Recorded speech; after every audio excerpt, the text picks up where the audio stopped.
Hi, everybody. Welcome to the final installment of Superhuman Healing. And it is my thrill to be sitting here virtually with my great buddy, Dr. Bruce Lipton, who is just an extraordinary individual. He is a cell biologist who came upon some discoveries that didn't fit the current paradigm, and he's gone on to basically revolutionize our understanding of biology through his extraordinary work, his three amazing books, The Biology of Belief, Spontaneous Evolution, The Honeymoon Effect. And he's probably done more than anybody else to bring the whole science of epigenetics to the world mind. So welcome, Dr. Bruce. It's so great to be with you. Lynn, I so love what you do and so love who you are and so appreciate being here because this is a time of planetary upheaval, and your vision is a foundation to help us create the destination of thriving, not surviving. So I so honor and appreciate the work you've done to alert the public there's another world going on out there. Thank you. Thank you so much. And for anybody who doesn't know who I'm an author, an investigative reporter by training. I've written 4 books in this area: The Field, The Intention Experiment, The Bond, and my latest book, The Power of 8. And I also run a thing called The Intention Experiment, which is an experiment that I've been carrying out for 11 years now, since 2007, to test how far we can take it with collective thoughts to change the world.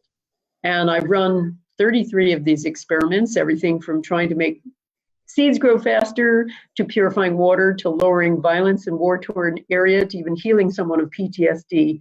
And of those 33 experiments, 29 have shown measurable, positive, mostly significant effects.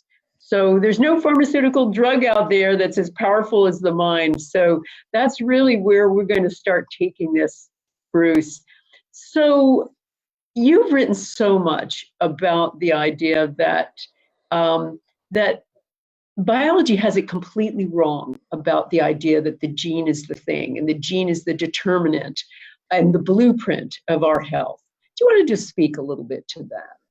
Well, we come from a world of Newtonian physics. And in Newtonian physics, we split the universe into 2 realms, a physical material realm and an energetic realm. And in the principles that got it off the ground, the 2 realms didn't interact with each other.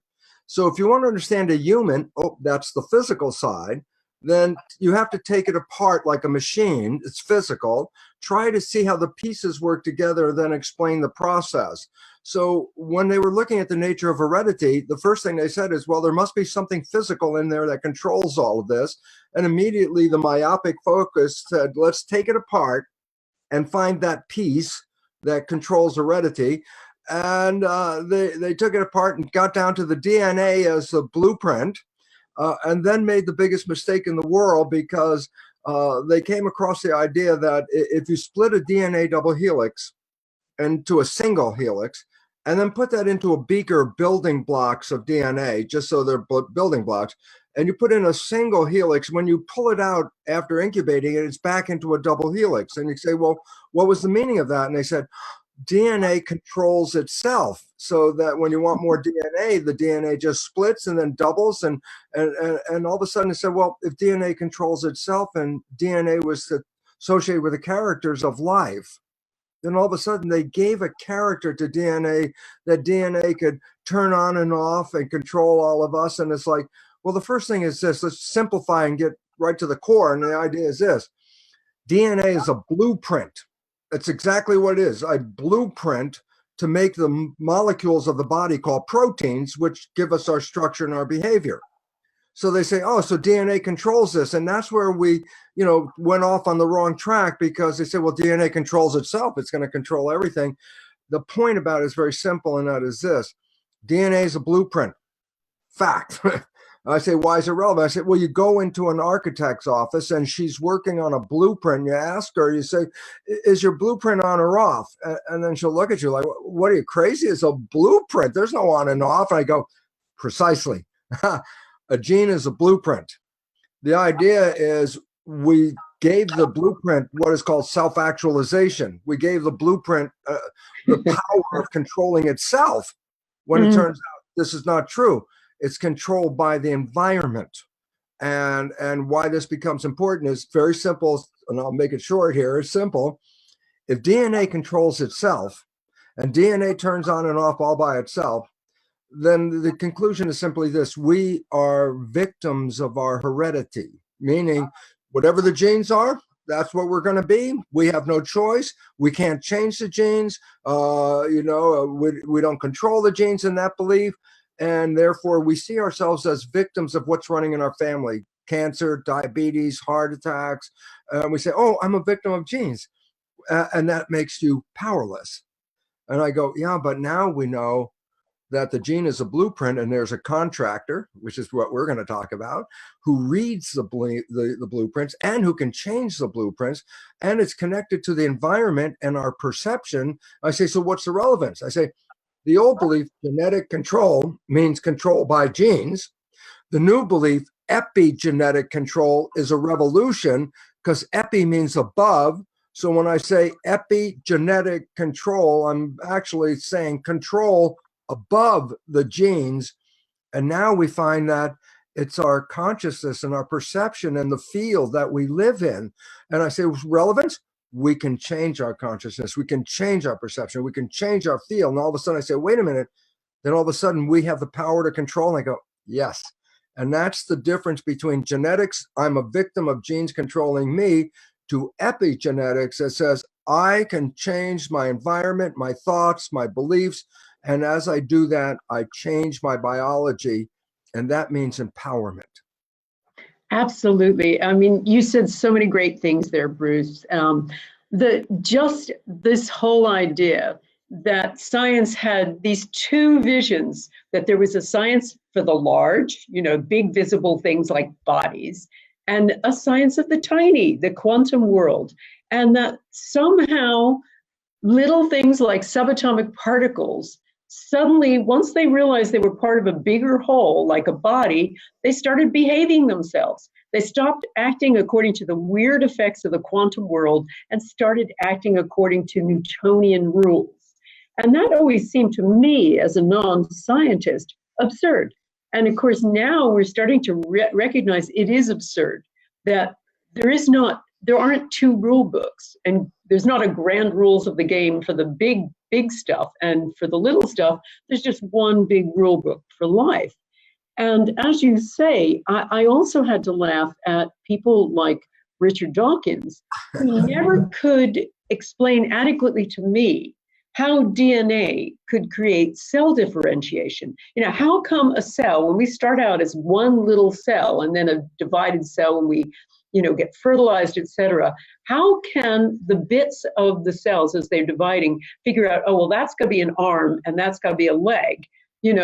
How does that work? And his quote was amazing. He basically said, well, there's no real explanation for it. It's complicated, and maybe we'll find out in future generations, but that's just how it happens. So it was like listen, this is my dictum, and I put it down. And that to me also seemed ridiculous. And we're now recognizing that the effects above the gene, that's, the air we breathe, the water we drink, the food we eat, the friends we have, the fields around us, as you said, the consciousness around us, the thoughts we have, the thoughts other people have, all of these are going to turn on those genes or not. So that opens up a totally different ballgame for how we work and how DNA works, and how it's just sitting there, just waiting, like the keys of a piano, waiting to be played. One case, one study really spoke to me. There was the women's, I think it's the Women's Health Initiative in America, biggest HRT experiment ever. They had to stop it because there were so many extra cases of breast cancer. This was supposed to be the study that showed once and for all that HRT, hormone replacement therapy, is safe. And it showed just the opposite. So subsequent researchers wanted to comb through this amazing data of hundreds of thousands of women to see, did people with a family background of breast cancer have a bigger incidence of breast cancer? And they figured, well, in this super group, we're going to really find that out definitively. And they didn't. They found out that family stuff had nothing to do with whether or not somebody actually had breast cancer. The only determinant was if they had taken HRT, then they had a greater incidence of breast cancer, or the pill, some sort of extra hormones. So an epigenetic switch, taking the hormones, turned on the breast cancer, not family history. Well, this is the whole important idea. I want to step back because when we talked about Newtonian physics and quantum physics, number one, there are no two physics. It's all one physics. And the bottom line is simply this. Quantum physics is the most valid science on planet Earth. There's no science that has been tested more and its principles verified than quantum physics. So this becomes important. The other thing is this. We perceive of a physical world separate from an energetic world. So we look at a human body and say, well, that's a physical machine. I go, first of all, it's made out of energy. There is no physicality. And all of a sudden that gets people like, well, what do you mean? I can see you. I can all that. And I go, and I joke in the lecture, I say, you can see me because the lights are on. And everybody laughs. I go, no, you see, excuse me. When photons of light come off the source and hit an energy field, they're reflected back. So the idea is this. The only reason you can see me as an entity is because the lights are on, photons are hitting the surface and being reflected back. You're seeing a reflection. I say underneath that veneer of photons, excuse me, there's nothing. It's an energy field. And everything is energy. And then you say, well, why is that relevant? Because I said, if things are physical, I say, I got two hands and here they are. And now I say, now I separate them. Let's study this hand and not talk about this hand. I go, well, that's your first problem because you're focusing on what appears to be the physical hand, but there's an energy of a hand all around here. And that energy of this hand is connected to the energy of this hand. What's the point? You can't separate energy. You can separate what we think are physical particles, but you can't separate energy. And I say, well, why is that relevant? And I say, there's Lynn in London. Here's me in California. We see our images right here with the reflection of the light. And I tell you what, we are interconnected at this moment. Why? Everything in the universe is interconnected because there's no separation of energy. So like in the room I'm sitting in, there's television shows and radio shows, cell phone broadcasts and all that. And I say, can I separate them, separate them? I say, no, it's an energy field. And I say, well, why is that relevant? Everything is entangled, everyone, everything. And all of a sudden it says, oh, that's a new vision of physics. They're not separate entities. No, they're not. It's a one. And the relevance about quantum physics is the first principle of quantum physics is consciousness is creating our life experiences. That's not an arguable point. That is a fact of science. So I say, so why is it relevant? I say, well, if consciousness is creating this, then we can change consciousness and change the experience that we're having. And I go, this is what the field is all about. This is what your book has brought to the public. And it's so important because we have to move from a physical energy separation into a unity. And the field is the understanding of unity because the field is unity. Yes, and we are in consciousness. We are consciousness, and a lot of people say to me, okay, how do I access the field? Well, you are the field. You're part of the field. That's the really important element to understand. And that, what this brings me to, which is so important. Yeah, we can change things. We are energy. Our thoughts are energy. So we can change this physicality with our thoughts. So that is really fascinating because it starts saying that thoughts are probably primary in healing. And that's certainly been my experience. It's been very interesting to look at cases of spontaneous remission with cancer and with other illnesses too. The Institute of Noetic Sciences has a big database of spontaneous remission. And it's fascinating to see who survives intractable or life-threatening illness like cancer. And in almost all cases, it is somebody who has had a different thought about themselves.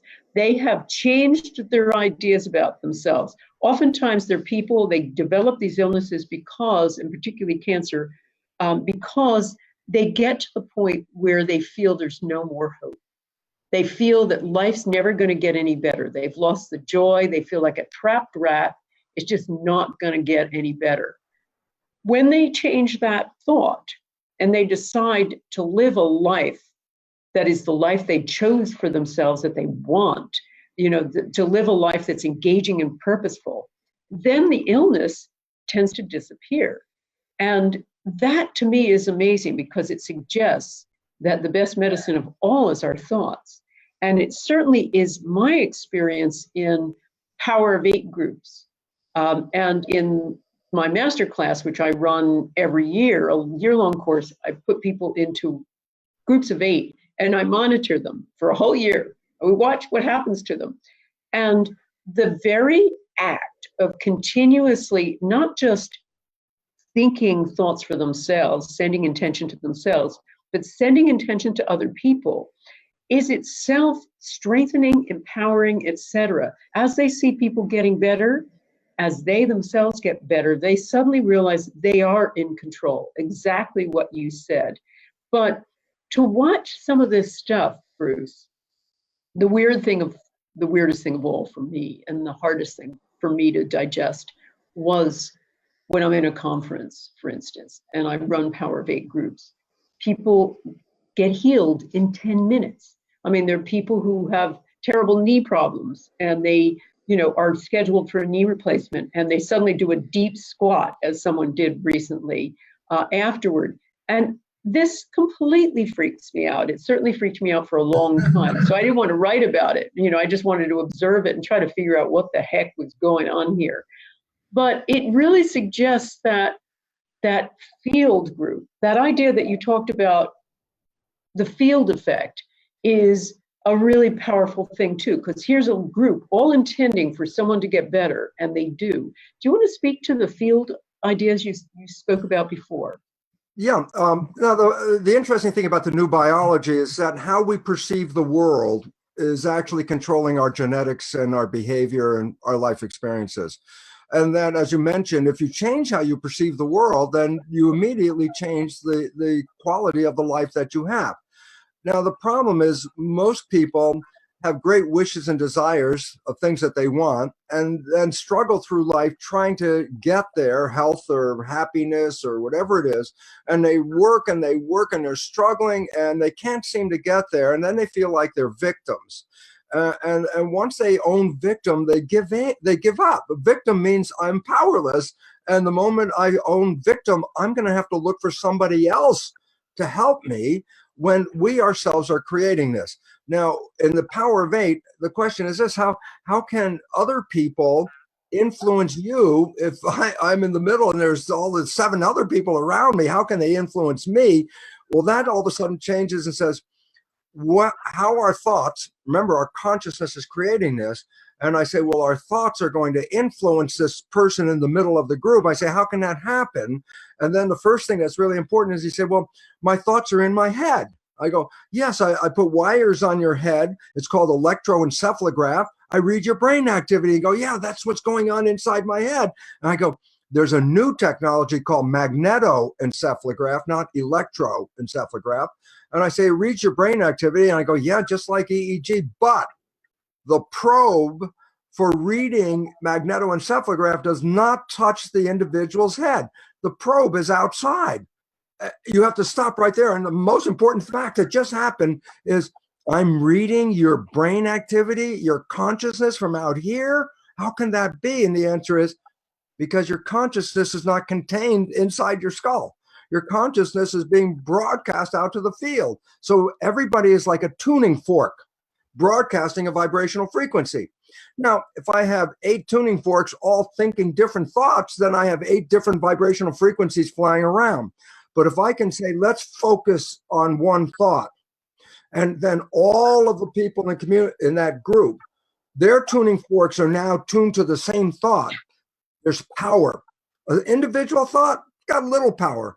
But if you put a group of people together, the more you put together that share the same thought, the more that collective power of what? The broadcast will shape the world at this point. This is a crowd response. This is a cultural community response. When you get enough people to share the same belief and everyone's broadcasting the field, and the field is giving shape to the structure, and we have a coherent field, then all of a sudden that structure manifests.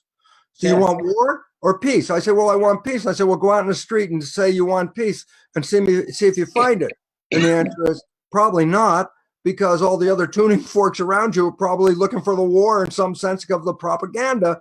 And all of a sudden you realize there's a war. You can't have peace until what? Enough tuning forks are sharing the same consciousness.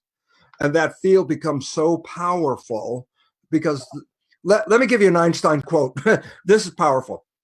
The field, which you know well, the field is the sole governing agency of the particle. That's Albert Einstein. The field is the sole governing agency of the particle, which simply says the invisible energy field is responsible for giving shape to the physical world that we perceive. And I say, well, why is that relevant? And the answer is, well, obvious. Change the field, you change the particle. The field, you don't change the particles directly, you change the field, the particles accommodate that. So it says change your thinking. So when a spontaneous remission of a cancer is, it was a consciousness that created the cancer, and it was a change in consciousness that brought about the healing. And I go, well, that sounds like magic. And I go, no, that's called quantum physics. Quantum physics is the field shaping the matter. And if we use the principles, then the world changes, because we stop buying into buy the pill, buy the technology. You're the one that's creating this. Why should I be a victim? I'm not a victim. We've been programmed to be victims. Yes. Yes, we've been programmed to think that once something goes wrong with the body, it's an inexorable decline. And as you say, we are energy, everything is energy. That energy around us, the field, if we can change the field, we can change that energy.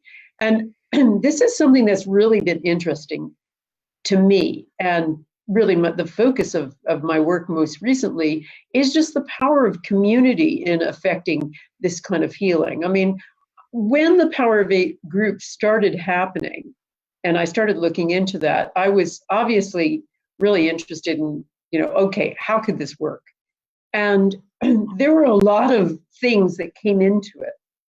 There is, as you say, thoughts. That's so interesting about those MEEGs that are sort of reading thoughts out here, because it's been my experience in so much of the work we do that thoughts are trespassers. They affect other people and things, and they're affecting them all the time. I do a lot of playing around with this in workshops, and we find that total strangers can just keep sending thoughts to each other and pick up everything that they're sending, even consecutively. They've never met before. They don't have any background in psychic ability, but they're just picking up. This is the stuff we're picking up all the time. And so obviously, and of course, with the intention experiments that I've been running and the small groups, we see that thoughts are things that affect other things, definitely. But there was that as a piece in the community stuff. But there's another big piece that's so interesting, which is the piece of altruism. I mean, people mentioned over and over again in Power of 8 groups, the idea of getting off of themselves was a really important piece, that maybe in the groups they were sending intention to one person, or they were asking for intention for themselves and things weren't happening. So they would just stop doing that and send intention to one of the other members of the group. And they found that 9 times out of 10, their own issue got resolved. And I started looking into a lot of the science of altruism and was really amazed to see the fascinating stuff that goes on with biology with that.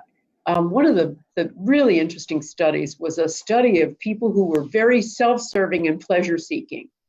And you would have thought they had all the money in the world. You'd think these guys are really, in good health. They had terrible immune system markers, terrible. These guys were going to drop like flies. They were perfect candidates for heart attacks, Alzheimer's, etc. And then the other people who were service-oriented, who were connected to the community and doing other things, maybe not as affluent, didn't have as much, they were going to live forever. They had totally robust immune system markers. And that started really speaking to me about the power of community. And the more I've looked into community and how its ability to turn on and off genes, communities that are prone to depression, but, genetically, but if they stay in a very coherent community, they don't manifest that. Or people, here's an interesting new fact I just found out today. France has the highest rate of smoking and drinking, and one of the lowest. I think they have a really good longevity profile. One of the best in the West. Go figure. They do all the things that doctors say are definitely going to shorten your life, but they have a different way of living, clearly, that is effective. So more and more, when I look at things like community, I think that in itself creates its own little interesting field, as does getting off of yourself. Well, this is the whole new vision of what evolution is all about. When we talk about evolution in a Darwinian sense, remember the survival of the fittest in the struggle for existence. When it talks about survival of the fittest, it's not talking about the community, it's talking about an individual. And this is a focus of Darwinian theory. It's the evolution of the individual that is the big deal. Except a new understanding that's offered in spontaneous evolution that I write about is a simple reality. There's two phases to evolution. Phase one, make the smartest single organism.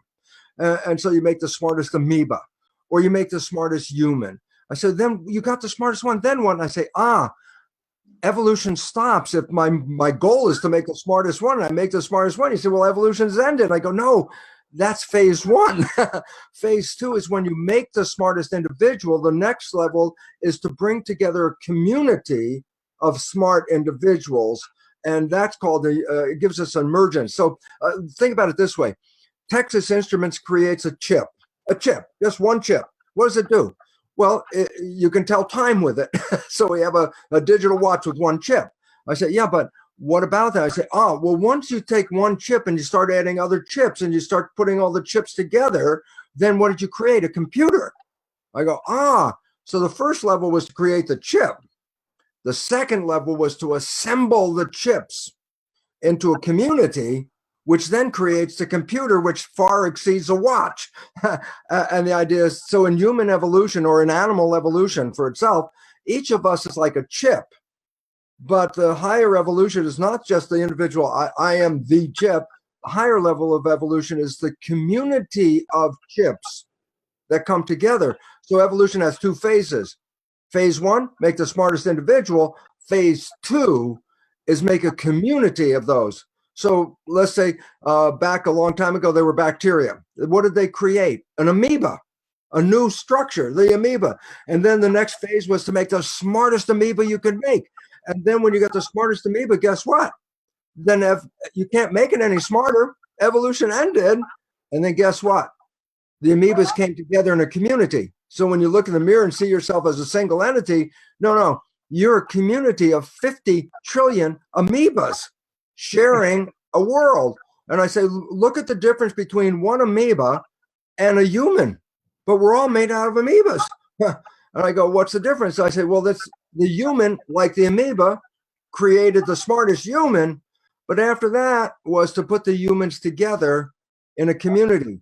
And each human is a tuning fork, and each human's thoughts are broadcast to the field. And the more coherence there is in the thought, the more the physical manifestation of the field. And when we've been programmed to be victims, then we look around and we create because its thought is creating it. If I believe I'm a victim, then I create victim. And what we need to change is not the biology, not the genetics. We need to change the thought. And once the thought is changed, from victim comes mastery. And the community of us as chips, human chips, are coming together to create a giant community of humans, which is a new organism called humanity. So an amoeba makes a community of 50 trillion. We call it a human. The smartest human is an individual. Now we have to create a whole bunch of humans and create the new organism. And we're in a process of breaking down borders, breaking down separation, beginning to realize, wait, this is one giant collective consciousness. And if we change that consciousness, we can take this world that is failing and turn it into a world we can thrive into by what? Changing our thoughts. In the same way, spontaneous remission is when that individual changes the thought and changes the construction of 50 trillion cell community just by changing the thought. This is what we need right now, and we're in it. There's a separation of the old belief people and the beginning of a new civilization with new thought, new understanding of physics, new understanding of consciousness. It's an evolution that will move us from a world that is failing, because once we know we're creating it, then why wouldn't we create heaven on earth? That's our destination. It is. I mean, sadly, I think, as you said, I mean, we were imbued with this idea of life as war, life as a struggle. I mean, that the Darwinian thing cuts so deeply now. I mean, when you think about Darwin, I mean, Darwin's ideas swept the globe and essentially became a justifying principle for capitalism and industrialization and allowing a million Africans to die of starvation while we're throwing away food, and then blaming it on them, saying, well, I'm sorry, you're not the fittest, and therefore Darwinian theory says goodbye. And it's like, oh my God. I know, exactly. And it's this every man for himself. There just ain't enough to go around. It goes so deeply, and we're so imbued with it as an idea. This is the only way that we can create business. We've got to be harder than, we've got to be better than everybody else. We've got to beat out the competitors. We have to grind them into the ground, and I was really shocked by all of that. Particularly, I mean, I wrote The Bond because I was shocked watching little kids, or my youngest daughter, get elbowed out of a lead in a class play because one of the other girls lied to the director to take the part given to my daughter. And that girl was, by the way, one of my daughter's best friends. And I was just shocked about that. And I brought it up tactfully with a mom who turned to me and said, well, that's life. And I thought, oh my God, that's what is being imbued into our children. And the interesting thing was, when I started investigating Darwin, just from a point of view of were we made to be competitive, it's really clear that humans were made to share, care, and be fair. We need to belong. I mean, we need it more than oxygen. I looked at, it's fascinating. It comes out in really weird ways. There was a study of suicides in America, and they looked at what sector of the population kills themselves more often. And you would think it would be the poorest people there, and the poorest people do. But the second level of suicide rate is not the poorest, it's the richest. And it's those people who live in a neighborhood. It's not they kill themselves because they're bored or whatever. It's because they don't fit in. They live in a very expensive neighborhood. They don't make quite the same as everybody else. So the need to conform is so huge, and we've just taken it to a really perverse way, the need to fit in. But you see that belonging is so important to us. It's so necessary that, I guess, like an amoeba, we need to be a community of amoebas. And just what you said now, wow, that whole old thing is breaking down. It's, what does this new stuff look like? What does it mean for things like healing? I mean, and I've I just had little glimpses of this with the intention experiment. I ran one for the Middle East last November, and I was lucky enough to use technology where I could beam out to 9 different locations, and 8 of those locations had cameras located in Arab cities. So I had Arabs from all over the Gulf states, and the 9th camera was in an auditorium filled with Israeli Jews. So I had Arabs and I had Jews. These are sworn enemies from the time they're children. And we all did an intention experiment for Jerusalem, for an area of Jerusalem that was filled with violence. And it was amazing afterward. The data shows, because these are always experiments in our stuff, the data show that there was a lowering of violence, but it wasn't the interesting part of it. The interesting part was, because it's two-way technology, the Arabs could talk to the Israelis Israelis could talk to the Arabs, and they were basically saying to each other, they were sending love to each other, they were crying, they were saying, your God is my God. Something about the idea of what is essentially a secular kind of group prayer brought these people together into a community, realizing, hey, we're here for something bigger. And that created some sort of field effect that essentially changed, melted the heart and allowed it to reach across the fence. And so I am interested and fascinated by the idea of using thought and community to change some of the big issues we face now. What are your thoughts on that, Bruce? Well, it's interesting you brought that up, because I'm involved with an organization that is supporting a new kind of school in Israel, and it's called the Garden of Abraham, the Orchard of Abraham, which is, Abraham is the common prophet for both Jews and Muslims. And so the Orchard of Abraham is a school where Jewish kids and Arab kids come together as kindergarten. I say, what's the point? It's like, in a kindergarten, there's no separation. In the kindergarten, they're all friends. In the kindergarten, that's where they all create the community. And the idea of, when you separate them and then program them, then community doesn't exist, because I have this community with rules, this other community, different rules. I can't put them together. So we created these rules. I was trying to think of an image to talk about, and I thought, how the mind works.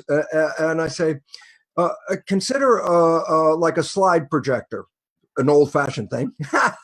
And I say, if you turn on the projector and there's no slide, the screen is white light. White light is all possibilities that you can have. But if you stick a slide into the projector, then all of a sudden the image of that slide is now what becomes real. And here's the point. Our conscious mind is the creative mind. Our subconscious mind is programmed. Our subconscious mind are the slides. I'm putting a program in, slide. Oh, what? Palestinian, Israeli fighting each other. Okay, and I start to put these in. I say, why is it relevant? Because when I put that slide in and I project my mind, the image of violence is the image. I say, if you take the slide out, it's white light. I say, what image do you want? I say, that's where you can create what you want. And the difference is, the slides are our subconscious mind, where we have programs, which are slides. And our conscious mind is the one that has no slides, and it's like a desktop on a computer. You can create anything you want. But once you open up a program, that's the program that's on the screen. So the important understanding for us right now is to recognize we have been programmed with images that, when we put them in front of our mind, they project as manifestations of that image. And I say, so if I change the slide, I change my life. I go, that's exactly what the point is about. So the points that I'm trying to make is, let's put it this way. There's a movie called The Matrix. And The Matrix is a movie based on the fact that everybody's been programmed. Well, Matrix is not science fiction. Matrix is documentary. Every human has been programmed. That is the nature of how we get started in life. It's sort of like you buy an iPod, a music player, you get it out of the box, brand new, you push play, nothing happens. You go, I just spent all the money, the darn thing isn't working. And some little 7-year-old kid comes up and says, hey, mister, did you download any music first? I go, why? He says, well, if you don't download any music, you can't play any music. I go, oh, then here's the story. First 7 years is download programs, slides, pictures, images. After age 7, we have the freedom to create. But it turns out 95% of our life is coming from the program. And I said, well, what if you stop playing the program? I say, in the movie The Matrix, they say, take a red pill, you get out of the program. I say, what if we stop playing the program that all of us got programmed? What if we stop playing the program? Great. There I are. God, I'm so sorry about whatever happened with those electrons. I know. They didn't like what you were talking about, Bruce. So carry on. You were talking about, and I was just talking about subconscious mind. Something really interesting is some evidence that our brains can't distinguish between past and future, which I thought is really interesting. So I've been playing around a lot with that, with retro intention exercises. And when people go back to times in the past, they don't change what happened, they change their perception or their response to it. Amazing things happen for them going forward. And I'm fascinated by that because it's about that ability to get into the subconscious mind, as you were talking about, and change the program. So you've seen that with Psych K. Do you want to speak about that? Yeah. Okay. So basically what we're getting down to is simply this. What I'm projecting in my consciousness, I manifest in my reality. And that's quantum physics. But I say, yeah, but it's also biology because consciousness is what's controlling our genetic activity and our behavior. So quantum physics and new biology are now coming together to give us the same story, that if I change the picture, I change the reality. And it's interesting because I say, well, oh, that sounds so new agey. I go, well, listen, placebo effect has been around 100 years and it's very clear. What is it? Placebo effect is a belief change. I believe this new pill is going to heal me. I take it and I get well. And then the pill is a sugar pill. And then you're left with, well, what made you well? I said, it was just the belief in the pill. Yeah. And everyone goes, yeah. So, yeah, that's positive thinking manifests, placebo. And yet what people don't understand, and this is a critical part right at this moment, is it was the power of thinking that created the placebo effect. And I go, and guess what? That's the power of positive thinking. That's placebo effect. I say, what's the power of negative thinking? I say, it's equally powerful, but it manifests the negative expression. So whether you're thinking positive, whether you're thinking negative, you're going to manifest that regardless of which one it is. And then we look at the programming that we talked about, and I say, 70% of the programs, and programming is very critical, in the last trimester of pregnancy through the first 7 years, the function of the nervous system is in lower than consciousness. It's called theta, a vibration called theta, which is imagination. I go, yeah, that's why kids can have a tea party and pour nothing into the cup and drink nothing and talk about how wonderful the tea was. I say that's theta, but theta is hypnosis.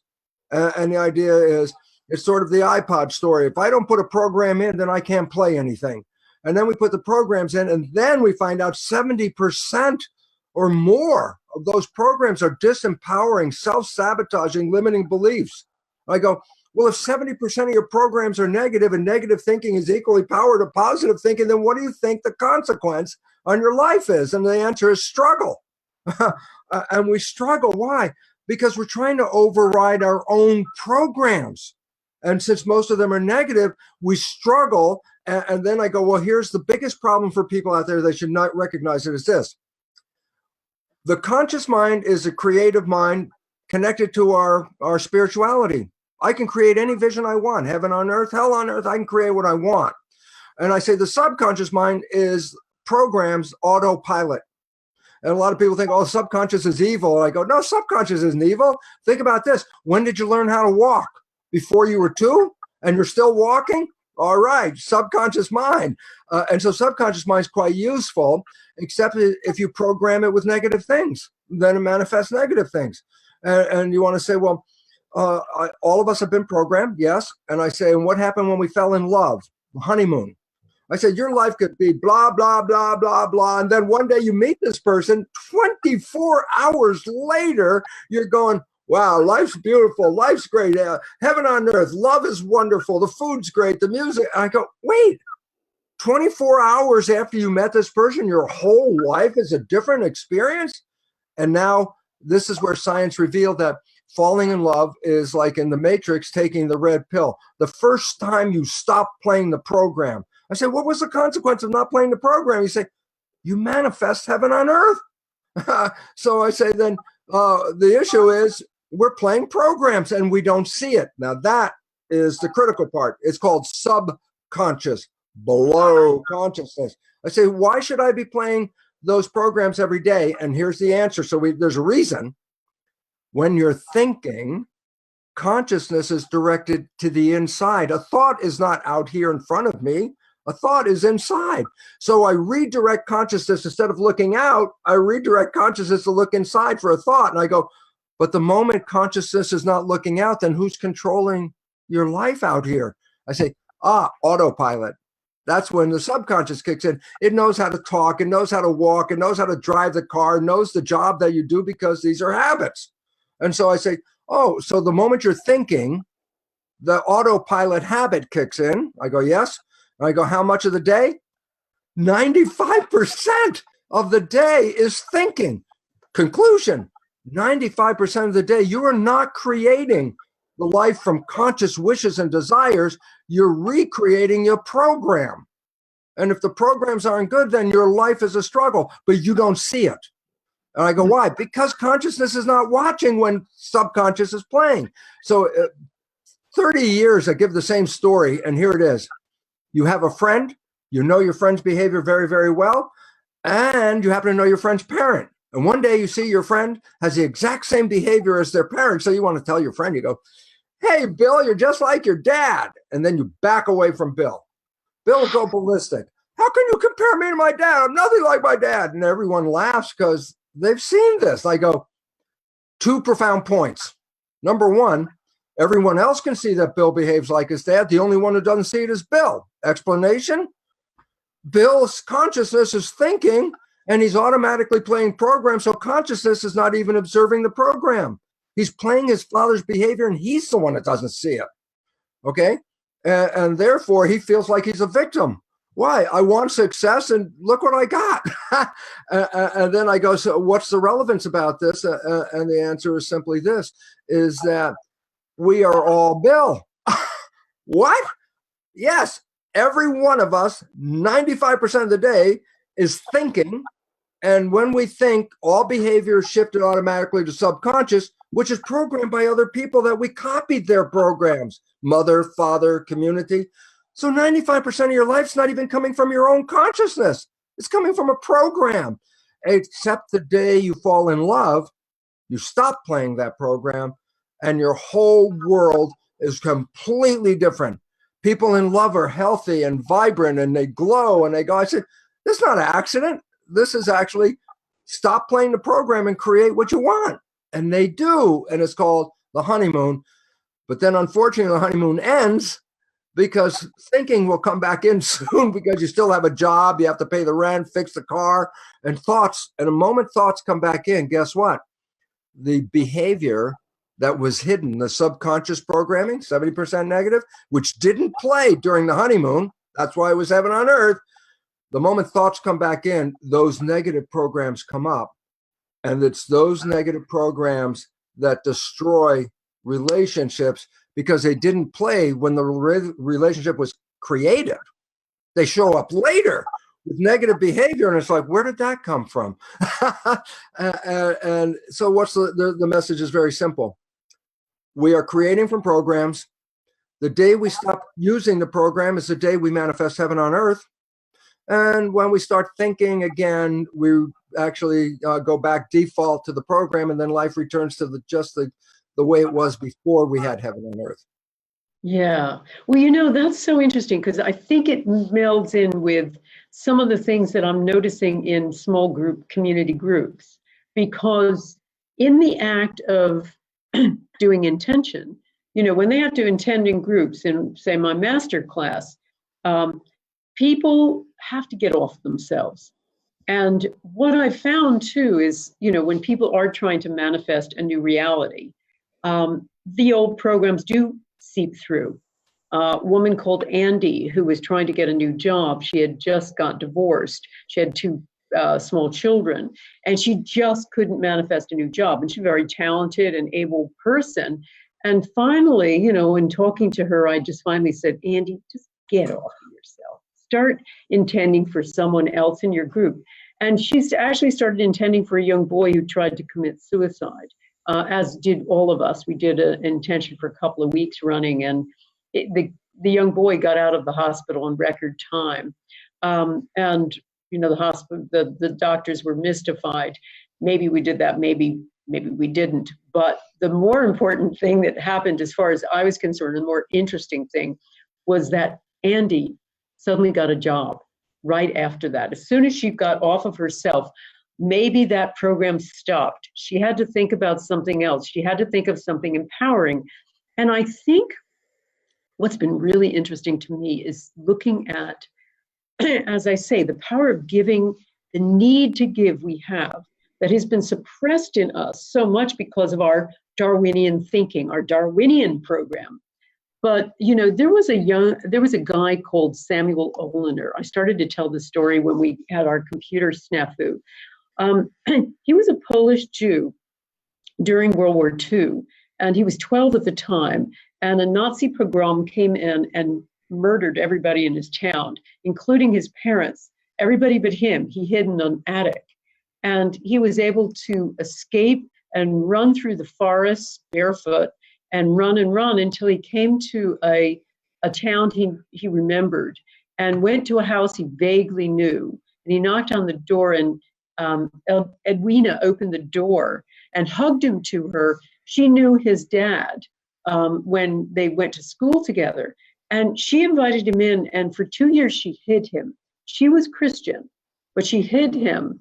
And he survived, and he was able to make his way to America and become a noted psychologist. And the question that burned inside him for years was, why on earth did she do this? Because at the time, anyone who was harboring Jews could have been sent to the camps themselves. She put herself in jeopardy, her husband in jeopardy, her children in jeopardy for a relative stranger. Why? And he made it his life's work to study what he called the upstanders, not the bystanders, but the ones who jump in and help. And he found that essentially we're programmed, if we've had any sort of anything other than a psychotic childhood, we are programmed to help. We need to help. And you see that even in, stories of, there was a story of a plane crash outside of Toronto. And the government was starting to announce to all of the family members that everyone in the plane had died. And they had to revise it because the plane crashed near a highway. And so many people pulled over, ran into the burning plane, and dragged out the people inside that there were no deaths. Everybody survived. This was after 9/11, so that could have been a terrorist attack. Nevertheless, people pulled over, ran into a burning plane without thinking. So you have to think about why. If we're programmed to be selfish or survival of the fittest, why do people do this? And they do it because we need to. And I think that's what I'm finding is possibly so healing about small groups, is we don't experience that sense of being something, a larger whole. We don't have that experience of the field. We're programmed to feel very, very separate. And suddenly we get to feel that. And it's not only empowering, it's healing. Yes. Well, it's funny because this is not a human trait. This is a trait of lower organisms. It becomes very critical because organisms work together in a community. Even a pack of dogs, they have a leader, they communicate with each other, and they work as a harmony, as a unit, not the individual dog going out on its own. And when they do experiments in a lab with chimps, when they have two cages where one of them can't get the reward, the other one can help them get the reward, but they can't get it. I'm A, I'm looking to get the reward. I'm B, and I can see you looking to get the reward. I can help you, but I can't get that reward. Then B will help A But the net result is when A gets a reward, he will share it with B. And this starts out, that's animal. And in fact, there was an interesting study. I have a video, was infants were given a little puppet show, and a curtain would open up and there was a hill. And what would happen is there was a round circle that was trying to go up the hill. And so they had a square. When the round one kept going up and slipping down, going up and slipping down, the square comes in and pushes the round one up to the top. So there's a circle and a square. The second scene, curtain opens up, the round one's trying to go up, and a triangle at the top is pushing it back down. Okay? So now here's the cool part. After the puppet show, they put the triangle and the square in front of the infant. Guess what? The infant will not pick up the triangle. The infant will only pick up the square. And what was the relevance? Even the infant could see that the square was helping, the triangle was not helping, and an infant, it built into the biology, said, I like the square one because it was the helping one. And it's built into us from the very beginning, even without the programming, really. And it's nature. It's nature. Nature is looking for harmony. And Darwinian theory is the absolute opposite of harmony. It's competition with violence. And harmony is the one we're coming into. And that's why the world is in a state of upheaval, because we cannot survive as separate entities in separate countries competing with each other in a world which is a unity. Yes. And this is the important part of our evolution at this moment. So when we look at the world and it's like crazy out there, and you read the newspaper and you go, oh my God, the politics, the economics, the racism, the religious hatred, and all this, like, this is crazy. It is the breaking down of the old belief that we're seeing and the building up of a new civilization. Your work is critical to that, because the civilization is not based on the physical realm. It's based on the field. And the field, even as that infant that picked the square over the triangle, knows a field that is in harmony versus one that's not in harmony, one in disharmony. Nature strives for harmony. Nature wants us to come together, and our belief system is antagonistic, because that's the thing that says, no, separate from each other. And I go, the failure is the separation. Yes. The future is harmony. Yes. And I love it because as we write in Spontaneous Evolution, a garden is not a battleground. The garden is the height of cooperation. We were given a garden, turned it into a battleground, have destroyed the garden essentially, with the lesson saying, you better come back in harmony now, because if you destroy the garden, you're gone as well.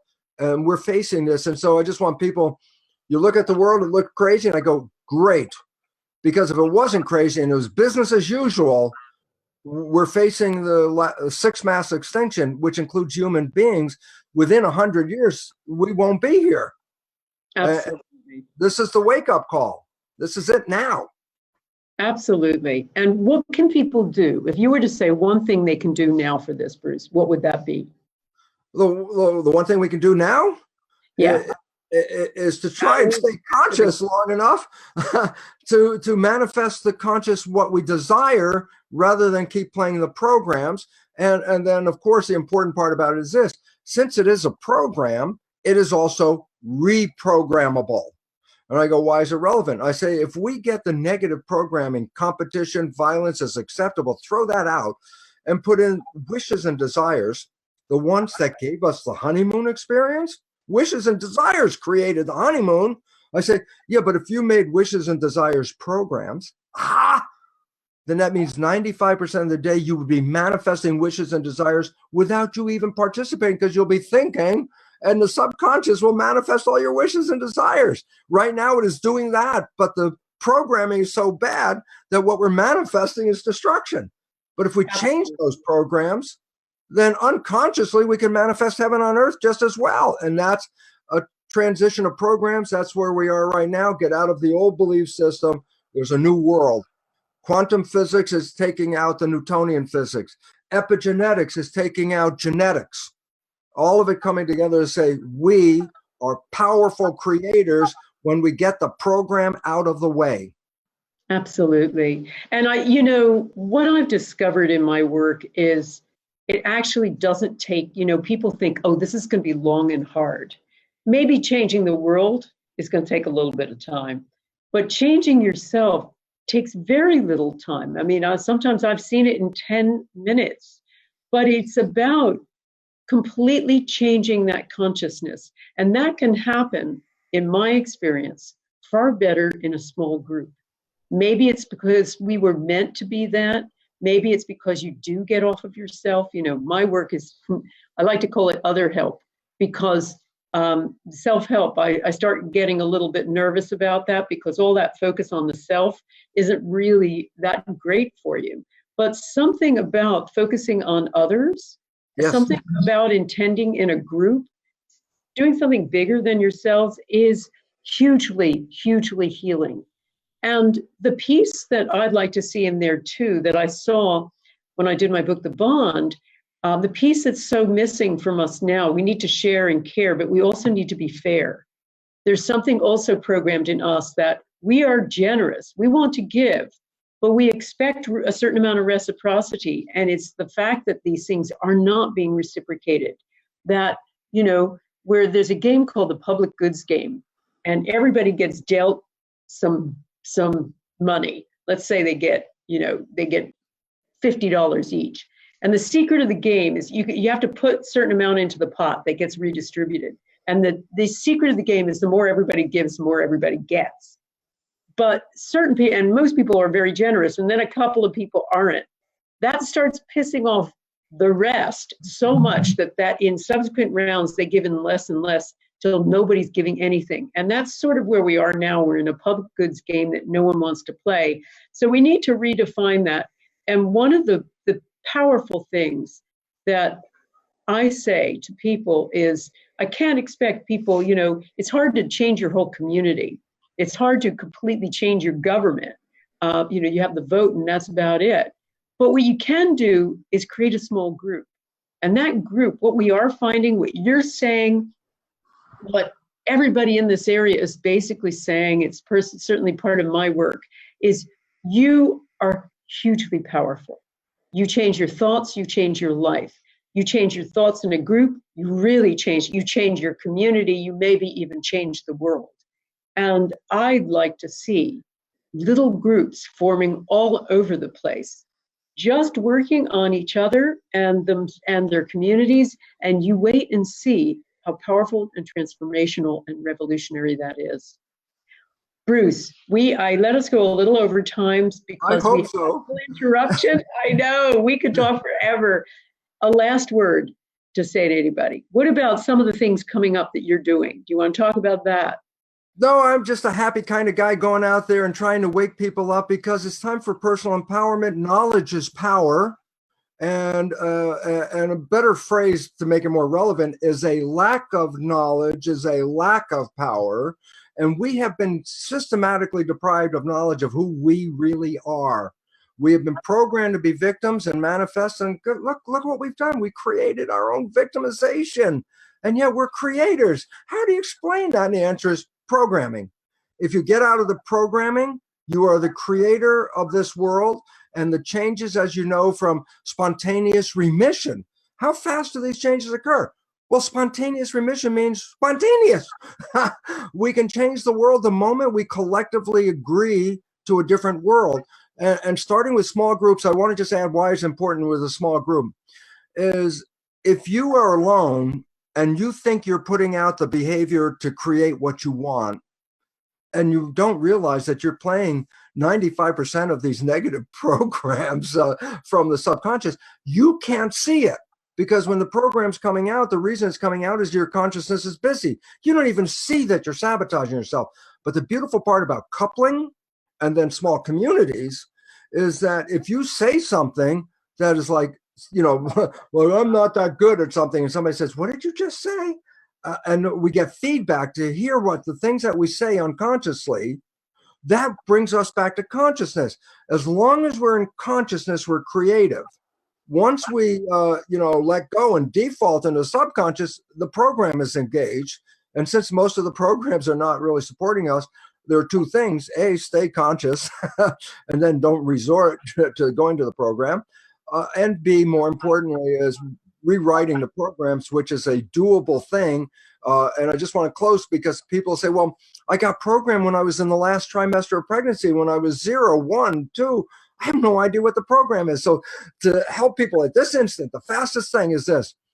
95% of your life is coming from the program. Your life is a printout of your program. The point is simple. The things that you like that come into your life, if they come in, you have a program to acknowledge that. But the more important point, anything you struggle with, anything you work hard over, anything you have to sweat over, and you're trying to make it happen, I'm going to be successful.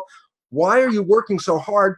Inevitably, that destination is not included in your program, and you're trying to override the program. So you don't need to go to a shrink to figure out what your programs are. 95% of the day, that is your program. And if you understand that, then you know exactly where in your program you want to make a change. And if you make that change and you put in the positive side, then the beautiful part about it is this: you don't even have to work at it anymore. Why? It's been working automatically anyway. And if you put in a good program, it will work automatically anyway. And that's our destination. Absolutely, Bruce. And just what you said, for me to close too, what I have found is we need a witness, as you say. We need a community, someone else to reflect back to us and to say, yes, that was great, or no, that's disempowering for you. And when people show up in these small groups and intend together over and over again, as one person said in one of my groups, the group was like a soup that changed my brain. It suddenly made her believe in her own possibility and made her believe that she didn't have that program, that she could create a new program. So that's what I find is so powerful about these. And so for me, if you want to change the world, create a Power of 8 group. You can do it on my website, lynnmctaggart.com/forum. Please check out my masterclass, which is a whole year's worth of training and getting put in groups and getting people to witness and change with you and to watch your own and witness your own change. And also sign up for my intention experiments. Our next big intention experiment, you'll love this. We're going to get a batch of Democrats and Republicans together. And just like that Israeli and Arab intention experiment, where we got them to connect to each other and forgive each other, we want to see if we can do the same in America. So please stay tuned. It was such a joy to talk with you, Bruce, as always. I can't wait to see what else you manifest, because that brain of yours is always coming up with amazing and revolutionary thoughts about everything in our biology and our potential. So thanks so much for joining me.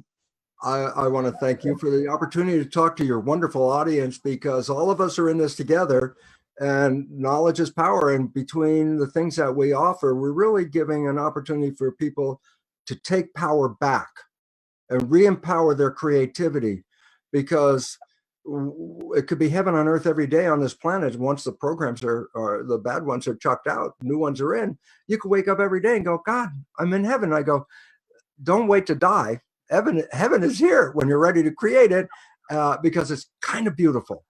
Absolutely. And that's such a wonderful subject of your latest book, The Honeymoon Effect. So please check it out, everybody. Please check out my book, The Power of 8, which is in paperback. Thank you, everybody, for listening to us. We really enjoyed talking to you. Apologies for the technical snafu in the middle, but when we replay this, we'll edit that out so you'll be able to see the whole thing uninterrupted. Thanks again. Bye, everybody.